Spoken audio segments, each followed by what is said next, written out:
So over here, you can see that I have a notepad file right here. So let's say I'm going to write them in a message. So this is a message that I am saving right here. So let's say I want to leave a timestamp on this particular message. So in order to do that, you'll have to insert the date and time. So to do that, I'm going to press enter 2 times. So on the top, I have some space. So to insert the current date and time, you can simply go around into edit, and over here you can see time and date is an option. Once you click on this, the current time and date is inserted. So this is inserted as a text. So you can go around and then edit this however you like. Let's say, for example, you don't want 38, you want to keep 45. You can go ahead and do that right here.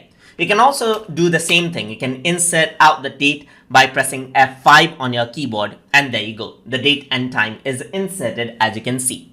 And that is how you can insert date and time inside of your Notepad document. So hope you guys learned something as always. And as always, please like, comment, share, and subscribe.